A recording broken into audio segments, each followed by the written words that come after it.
Hey there everyone, and thank you so much for clicking on this video.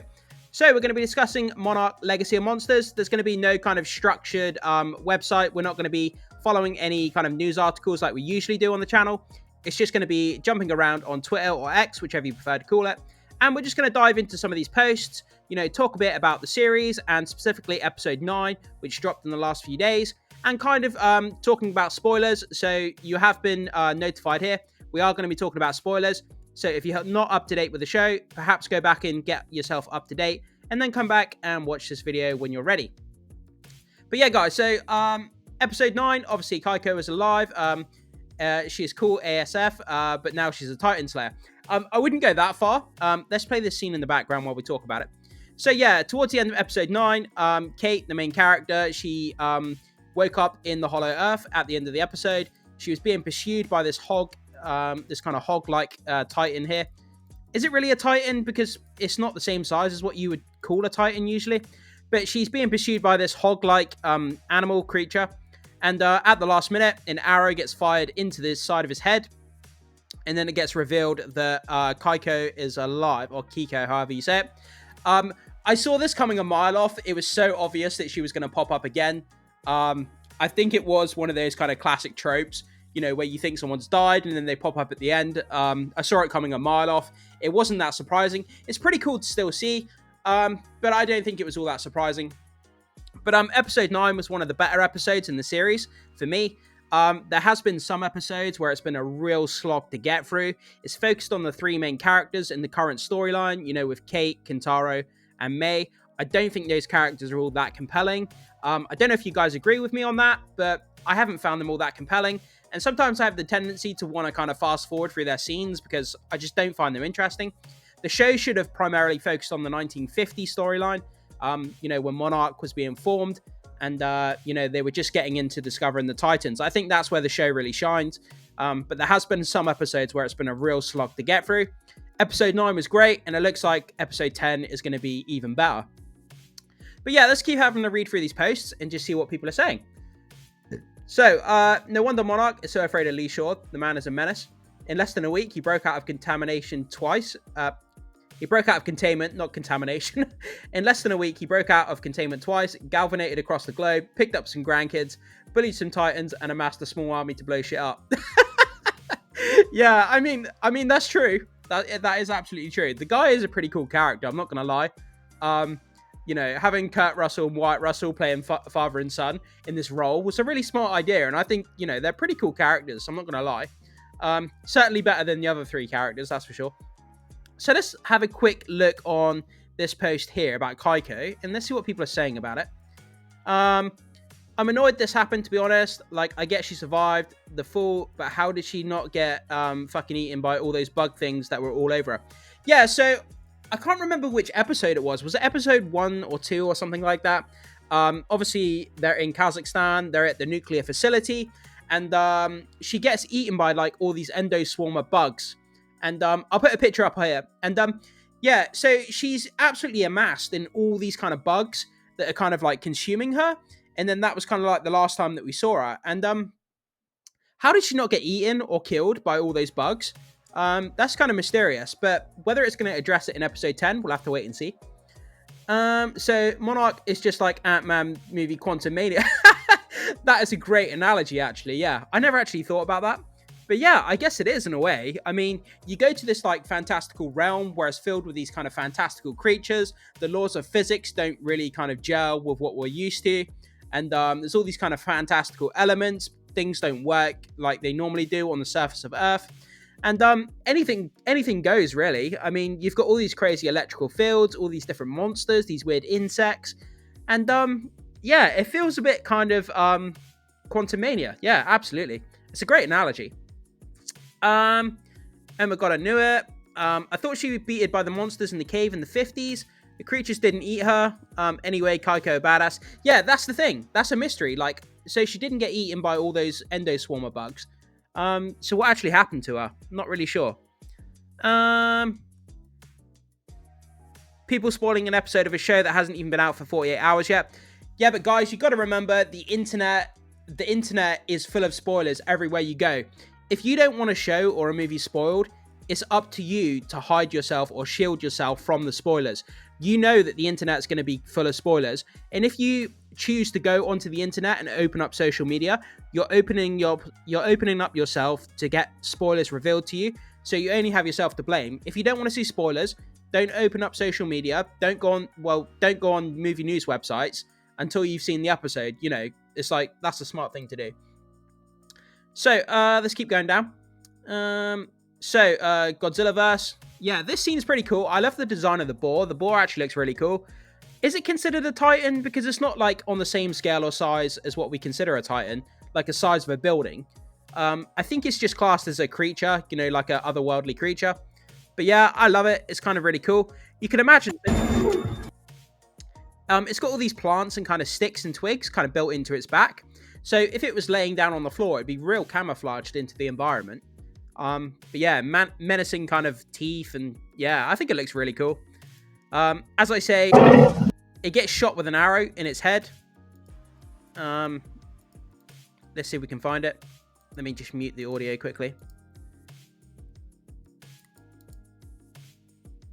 So, okay, it doesn't actually show it in this clip. I'm like trying to show you guys the one thing in this clip that it doesn't show. But yeah, so we have a promo here. This show is going to end with a bang.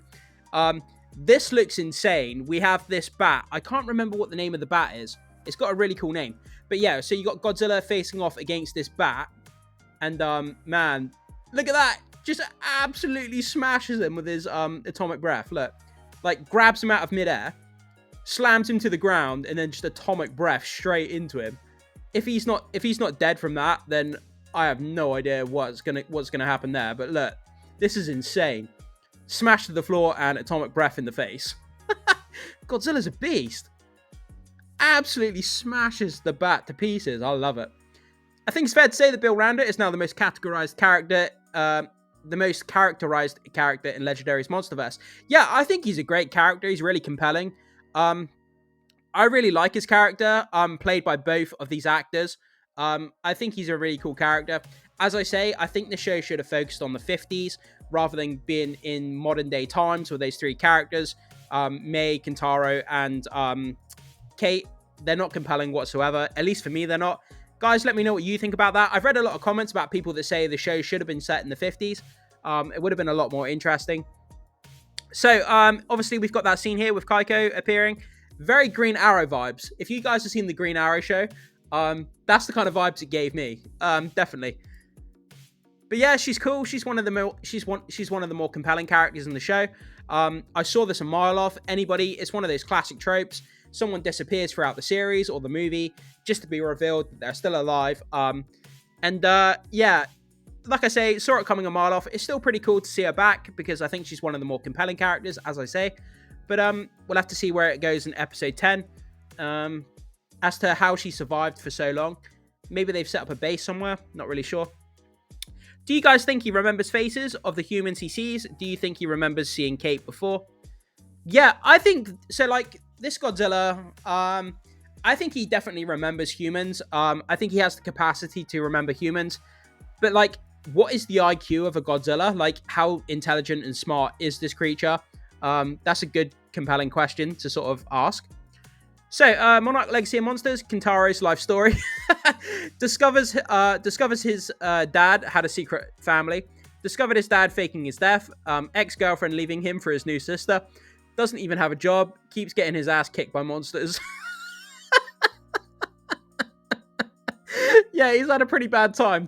Now that you've put that into context, he's had a pretty bad time in this show, but that's quite funny. Discovered his dad faking his death. Ex-girlfriend leaving him for his new sister. Even that, just that alone could make for a series. Ex-girlfriend leaving him for his new sister. That's the whole series there, just on that. Keeps getting his ass kicked by monsters.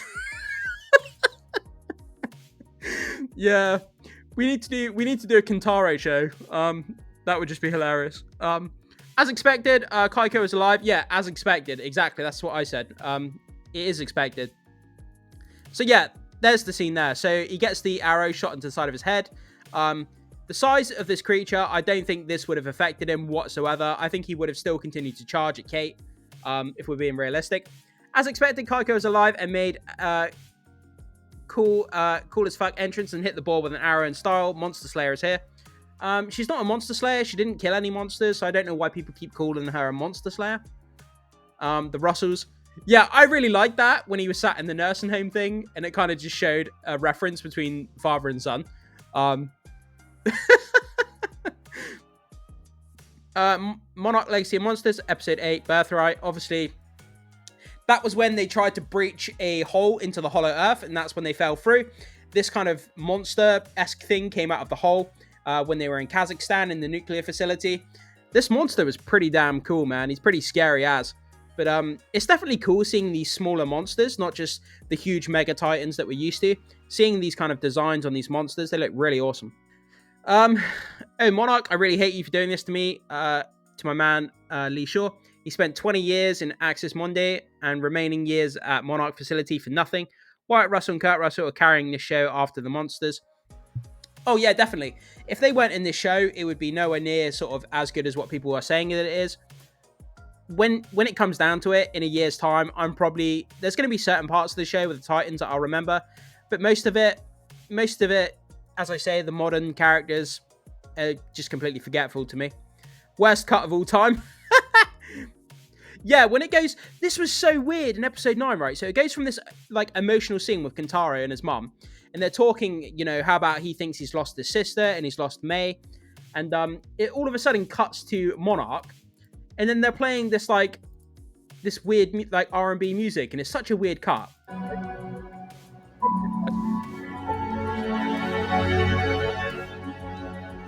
I don't need no fraud. I don't need no drama when you. Yeah, so it goes from that to that, and it's like it was such a weird cut. When I was watching it, I was just like, "What?" The music didn't seem to gel quite right with the two cuts. But yeah, this scene here, where they first land in the Hollow Earth, they come out of that metallic ball, and, you know, they're showing the scene of what happened when they first landed there. And this scene of where the bat lands, and it's kind of like a 3D image, and it moves around. They did a real good job with this. It looked awesome. So you got the pod thing here, which they jumped into the Hollow Earth with. And then this bat thing attacks them here, this Bat Titan. And, man, yeah. They did real good job with this CGI here. This kind of like 3D imagery. And there seems to be these kind of like lightning discharges of electricity that seem to blow up every now and again. But yeah, this kind of scene with the bat here. Yeah, I love that. It's just like a 3D image, and it kind of rotates to reveal the Titan. It looks really badass. So we'll read a few more, guys, and then we'll finish off. As I say, it's just kind of a casual conversation about what's going on with the show. So just found out Monarch Legacy of Monsters still has one more episode to go, despite weirdly all sources saying it's 9-episode season. Yeah, so that was quite weird. If you go onto Google and you type in Monarch Legacy of Monsters episode, it comes up with episode 10, and then it says new next to it. So did they plan to do an episode 10 all along? It was kind of like a special added extra episode, which is pretty cool. Obviously, it looks like we're going to get Godzilla fighting the Bat Titan, which looks really awesome. Oh well, I was actually surprised by the bold decision to end the season on a cliffhanger, but I guess that won't be the case anymore. Yeah, man, look at this. Oh, he looks so badass here. Man, the CGI looks great. Episode 9 was insane. The time difference between our world and Titans. May's worry for Kate was Kentaro's grief of May and Kate was heartbreaking to watch. Keiko alive after all this time. Episode 10 needs to be out now, not next week. Yeah, I'm looking forward to seeing what they do with episode 10. Overall, when it comes to ranking the show, I'll probably do that next week, give a review of the entire series. As I say, there were some episodes that were a complete slog to get through, but some of it's been really cool. Episode 9. Oh, yeah, when he's in the nursing home, like when he's in the, I call it a nursing home. I know it's not a nursing home, but, you know, and he sees this scene from Godzilla 2014 on screen, and it kind of activates something within him, and you see him change completely, and that's a pretty cool scene. Keiko came back to me, my beloved Titan slaying Hollow Earth Queen. Yeah, I love it. People are simping over it already. So, we'll finish off on this as well, guys. So, just finished watching episode 9 of Monarch Legacy of Monsters. I'm very excited about the episode 10 and the finale of the first season of Monarch Legacy of Monsters. So episode 10 coming January 12th, Beyond Logic. The team struggles to find a way out of Exodus Monday. Kentaro and Tim make an unexpected alliance. And then obviously we've got a picture of the Bat Titan here, which looks super awesome. Godzilla's going to be having a showdown with him, so I can't wait to see how that goes. But obviously we saw that clip before where he kind of grabs him out of thin air, grabs him out of the air, and then kind of atomic breaths him in the face. So we kind of know how that's going to go. But yeah, so it looks like the characters are in Hollow Earth from episode 9. Kate gets saved here by Keiko. She's still alive. As I say, guys, overall the series has been quite fun. There's been some episodes which have been a slog. The 3 main characters aren't that compelling to me, and they should have focused the show on the 50s. That's my thoughts anyway. So guys, jump into the comment section. Let me know what you think about this news. What do you think about Keiko still being alive? Did you see that coming a mile off like I did? Or did you kind of get an unexpected surprise when it comes to seeing her still alive? And what do you think about the show as a whole so far? Do you agree with me that some of the episodes have been a slog? And what do you think about the 3 main characters, of Kentaro, Mei, and Kate? Do you find them compelling or not compelling? I'd love to hear what you have to say, guys. Thank you so much for watching. And as I say, can't wait to hear what you have to say. And I will see you soon.